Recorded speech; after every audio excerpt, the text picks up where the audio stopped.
Hi, greetings everyone. This is MsQtStyle. Welcome back to MsQtStyle Southern Comfort Cooking. And I'm really about to take it back to the South, y'all. I just felt like having me a shrimp po' boy. So that's what I'm going to be cooking up. Let me just show you guys how I do my shrimp. Put it on a bread and eat. Stay tuned. Okay, so I've already seasoned my shrimp and they're in the bowl. I used cayenne pepper. I used black pepper. And I use some Lowry seasoned salt, okay? And I have my fish fry, Veterans fish fry, already in the bowl. And I have my big old useful pot. As you see, I use it a lot, but it works really good. And so I'm just going to take some shrimp. I usually put it in the bag, but since I'm doing this video, just showing you guys how I mix it up with my hand, okay?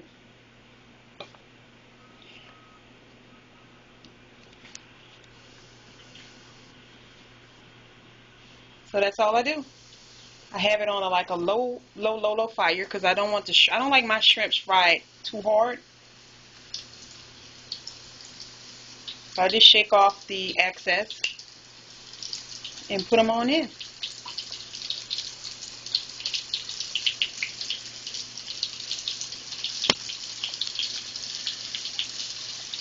And that's it, on a low fire, and add the shrimps in. Okay, so I'll be right back when I'm taking them out. Okay, so I just put them in, but let me show y'all how they looking. I just stir them around. And see how they looking already? I don't like my shrimps fried really hard, so I'm going to let them go a little bit longer. And then I'm going to take them out and show you guys how I put them on my bun. And then I'm going to eat. Okay, you guys, excuse the background. That's my mother and sister-in-law. But I just want to show you guys I'm taking out my shrimp. And this is the consistency I like mine. I don't like mine fried too hard. And now just put it on paper towels to soak up the grease. Oh, and stay tuned. My sister-in-law will be doing more cooking videos as well. So, I'm about to show you guys. See that I'm prejudiced again when it comes to shrimp. See, I don't like my shrimps too dark. I like them brown, light, and not too hard. So this is the consistency I like my little bitty shrimps in. So stay tuned, and I will show you guys how I put it on the bread and how I like mine. I don't like too much different stuff like cheese and all that. That don't, to me, it don't go on no shrimp po' boy.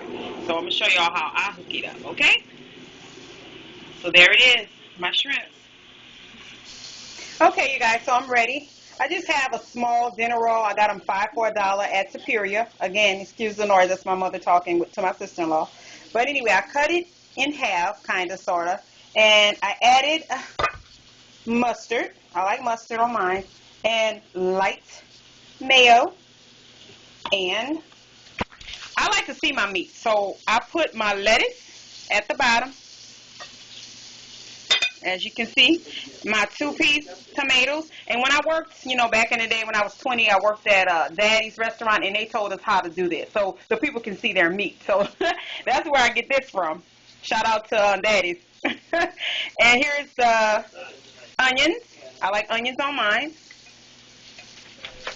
And then I simply add my shrimps. Now, I'm not going to overstuff it, because I got to leave my mama some. I know when my daughter see this, she's going to be like, Mama. But you know what? She's in New Orleans, so she better go ahead and grab her shrimp po' boy from somewhere. But this is my homemade shrimp po' boy. And I'm going to try to put it on HD for y'all so y'all can see it good. I'm going to add some ketchup to it, and I'm good to go. Okay? So this is what my mom has left. And then I got a few more in the pot. And this is what you call a Louisiana Southern stuffed po' boy. Because I will be adding more shrimps in there where it's going to be falling off. That's when you know you got a hefty stuffed po' boy. A po' boy. Not a poor boy. A po' boy. Okay?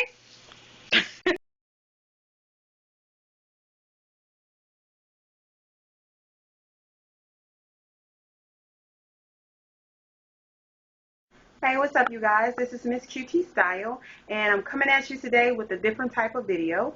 I am a Southern girl, and Southern girls are at their best in the kitchen, and other places too, but in the kitchen. So I'm going to be cooking the simplest meal ever for the first time, good old spaghetti, along with some corn and some salad. Okay, so I already have my water boiling for the spaghetti, and let me show you my ingredients. So I just have ground turkey because I don't like using ground beef anymore. So I use just ground turkey. It's going to be a small pot, so it's just one. Is this a 1 pound of ground turkey? And then I have just Anthony's thin spaghetti. I like thin spaghetti. I don't like the angel ones, but I like the thin spaghettis. Okay. Now usually I use ragu, but this one was on sale. Francesco Ronaldo, and it's tomato, garlic, and onion, chunky garden, pasta sauce. So I'm going to use that today, and I'm just going to chop up an onion, or a half an onion. I usually do bell pepper, but honestly I didn't feel like stopping to the store and getting any. So this is my seasoning, Lawry's seasoned salt. Actually, I like using Morton season-all, but I don't have much left, so I'm going to use the Lawry's. Black pepper and good old Zatarain's cayenne pepper. Okay, and this is the corn. I'm just going to put this on and broil it with a little salt because I like corn on the side of my spaghetti. And then here's my lettuce.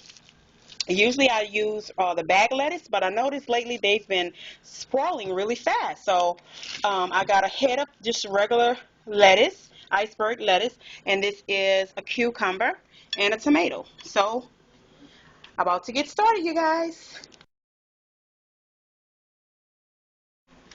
Alright, so I already have my pot of water boiling, and I always add salt and a little grease or butter, and that's so that the spaghetti can not stick. Okay, so I'm about to add my spaghetti.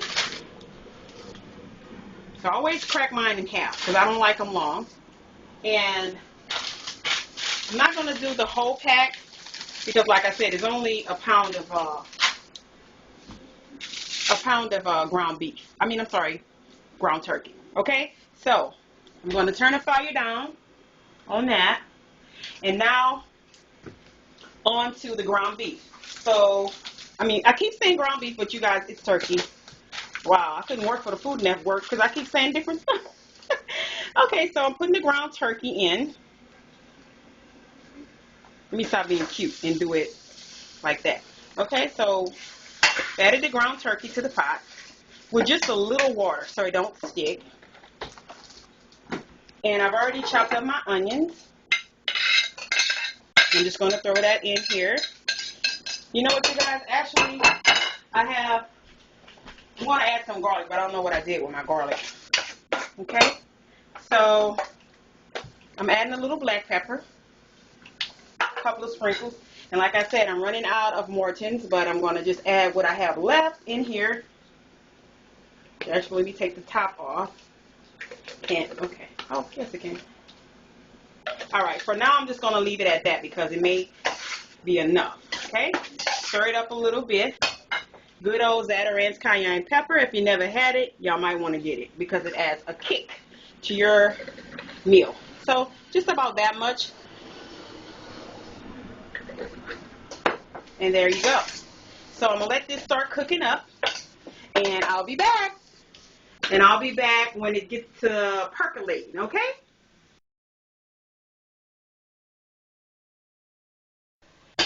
So as you guys can see, my spaghetti is cooking just like they need to. I turned the fire up a little bit.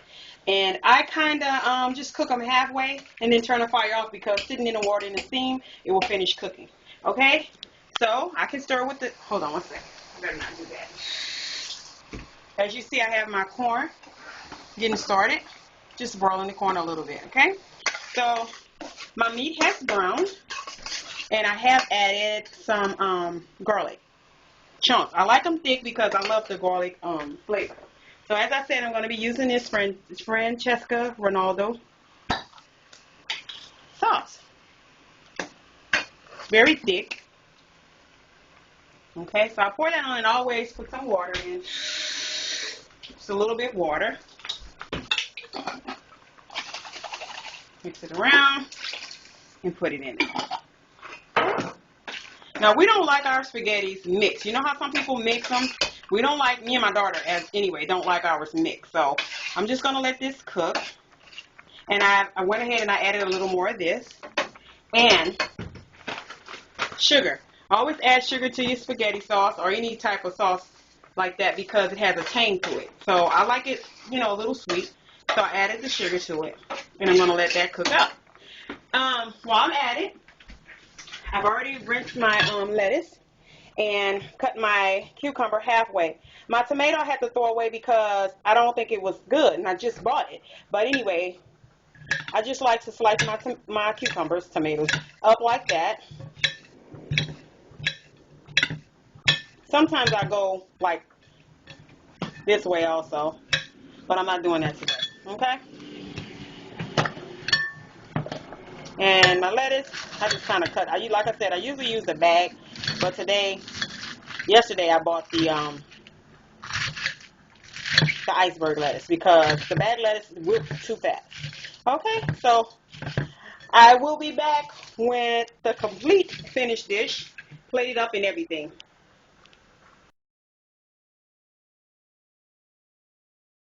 Okay, guys, the food is ready.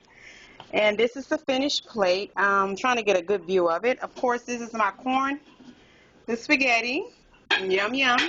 And here's my little salad, and I've added some Italian dressing on it. That's my favorite. And bread. I didn't put butter on it because remember I'm watching my weight. I usually make garlic bread, but I didn't do that. So here we go. I'm going to try to zoom in. Oh, I can't because I'm on my cell phone. But anyway, this is the spaghetti. And it's a real quick meal. And the corn, salad, and bread again. Okay, so I'm going to, from time to time, do a little cooking. And let's check out my glass. Southern Comfort. And I have some homemade lemonade in there with some ice. And so this is what I'm going to call my cooking segment. Southern Comfort Food with MsQtStyle. Okay, here goes the famous Louisiana Red Rooster. But to be honest with you, I've broken away from this a little bit because I love Tapatio on my food. But again, I need to cut back on this, but I will be adding some to the spaghetti. And here's the zesty Italian dressing. So one more look, and then I'm about to go eat. So there you have it, MsQtStyle Southern Comfort Spaghetti. Thank you guys for watching. Greetings everyone, this is MsQtStyle. Welcome back to MsQtStyle Southern Comfort Cooking. And today we're going to have smothered down T-bone steaks and loaded potatoes, okay? So, as you can see, we already have the steaks. We've already put seasoning on it and let it set a while.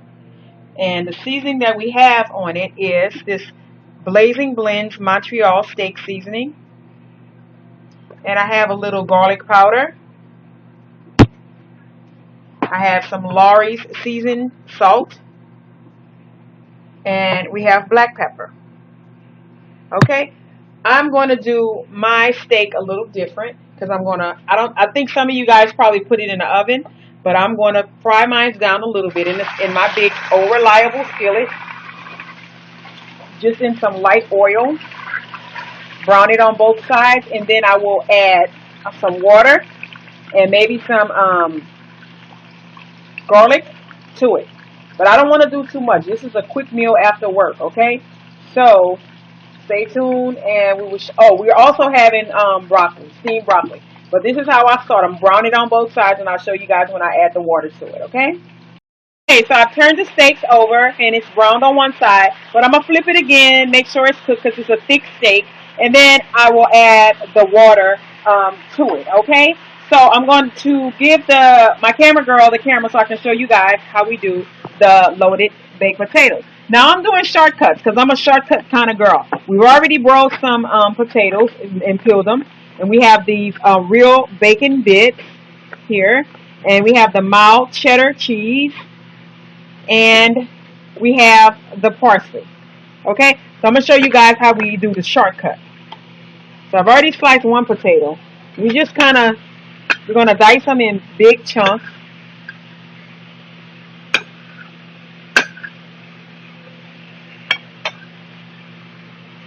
I'm going to show you guys how we do just a little bit, just for camera purposes. And like I said, I'm shortcutting this. You can definitely bake your potatoes as well, but our oven is not working at the moment, so this is why I'm doing it like this, okay? So here's the potatoes, and what you doing? That's the potatoes. Oh yeah, that's the potatoes. I'm sorry, Holly, I didn't know what my daughter was doing because I was reaching this. And so then we put the cheese on top. I'm not putting seasoning because the cheese, like seasoning, like salt, because the cheese is already salty. Then we're going to put a little bit of parsley on top, just a little, and then some bacon bits. Now again, I'm shortcutting it. So once the steak is done, I'm gonna put this in a microwave. You can add butter to it, but the cheese will be good. I will put that in the microwave to melt the cheese to go with the potato. Okay, so the whole plate is finished. This is basically how it looks before the cheese is melted. It's potatoes, mild cheddar, shredded cheese, bacon bits, parsley, and I did add a little black pepper and a little garlic salt on it. So this is before I put it in the microwave. Remember, I'm cutting corners to melt the cheese on the loaded diced potatoes. Okay, maybe a little foggy, but as you can see, I changed pots and I put the steak in a pot with some water just above the steak, just to make sure, get it cooked down good, because it is a thick piece of steak. And what I like to do is I just cut up one little piece of garlic, and I like to put it in there. They already had the two in there just to give the garlic flavor to this, okay? And this is another trick I learned from my grandma and my great aunt. When you want to tenderize something, I just put a piece of ice in there. And so ever so often I come and put a piece of ice. Don't ask me how does that work, but that's what they say do. So we're going to just let this thing marinate on its own, and we'll be back when it's almost done. Okay, so this is the finished product. This is the steak. We have broccoli, and we have the loaded potatoes. Get a little closer. Where I've melted the cheese, and if you can see the cheese, there it is. And that's how you cheat on a loaded baked potato. And of course, we're going to use this steak sauce, which is really good. By the way, you can get this from the Dollar Tree, and it tastes just as good or better than A1 steak sauce. This is my mom's plate without the loaded potato here. I'm not ready to eat yet because I came home and ate, but that's the finished product. Thank you.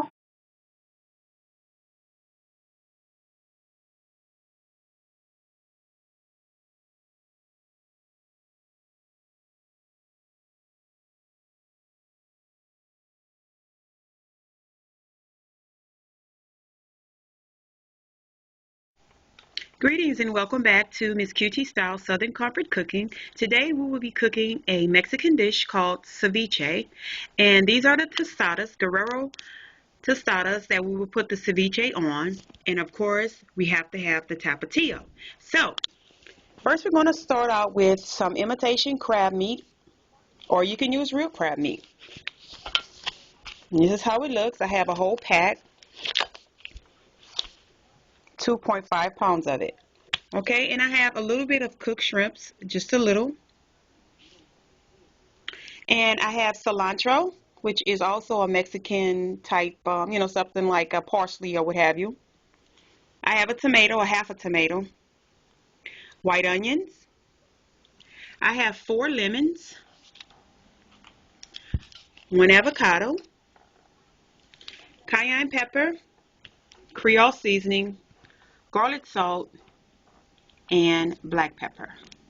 So I'm going to go ahead and get started and show you guys how I make my ceviche. Okay, so I've already chopped up most of the crab meat, and basically you can use a food processor or you can just chop it up as such. I don't have time to be dirtying up everything, so I just chop it up to small pieces. I'm actually doing a big chop, but anyway, I just wanted to show you guys how I do it. So I've also already chopped up the shrimp because I don't like to leave it whole, the onion, cilantro, and tomato. So I'm just going to go and add it, stir a bit. I don't use a lot of cilantro because cilantro is a strong, the taste is strong. So I just use a little bit just to give it that Hispanic flavor or taste. I just stir it around. Of course, I use cayenne pepper on everything. So I just put a little bit of that. I like it hot. Put a little bit of black pepper. And I just eyeball it. This is garlic salt. And some Zatarain's. Don't add too much salt because, of course, when I add the lemon and stuff, it's going to be enough flavor to it. But basically, as far as seasoning, you put what you want on it. So you just mix it all together. So I'm going to take a lemon. And what I do with my lemon to get the juices flowing, I know you've seen this on Rachel Ray and Emerald and Paula Deen. I just roll the lemon like that to get the juices flowing in it. Okay? Cut it in half. And what I do is I hold it like this so that the seeds won't go in it. And I kind of like just squeeze it and bend it to the side a little bit. And so I'm going to go ahead and I'm going to add probably about 3 lemons. I have 4 here. Sometimes you still will get them to drop in it. Just be careful and then take them out. Anyway, I got one down in there. Oh well. So yeah. I add my lemon juice like that. And if you feel one of the seeds coming out, just drop it off, you know, in a separate plate. So you see the juices? So I'm going to do 3 lemons like that and just keep stirring. Basically, once you do that, it's done. Now, me, I like to let it sit a little while so the flavor can get into it. But I'm going to come back, I'm going to add the rest of the lemons, and I'm going to plate it up and show you guys how I eat my ceviche on a tostada. Okay, so I'm plating it up. This is the tostada, and I lay it in a plate on the side that's down. Like, I wouldn't put it here because the stuff will fall off. So, I just lay it like that. Then I take me a scoop or a spoonful of ceviche, and I kind of pat it down on there. It's okay if some fall off because it's going to fall off as you're eating it. And I like avocado on mine. So I've already chopped up some avocado. Some people go ahead and add the avocado in there, but as we know, avocado turns dark. The lemon probably would keep it a day or two, but then it'll be dark. So I just kind of like put avocado on top of mine, like such. And of course, my tapatio, I got to have that on top. And you just pick it up. Not going to bring it to my mouth because I look a mess. And you just kind of hold it like this. And you crunch it and eat it around there. Like I said, some is going to fall off. But it's so good. And it's just like a hot meal, but it fills you up. So I'm going to go ahead and crunch down on this. I already got my grape soda in my Diva cup that Diva White gave me. And that is ceviche. And that's how I do it.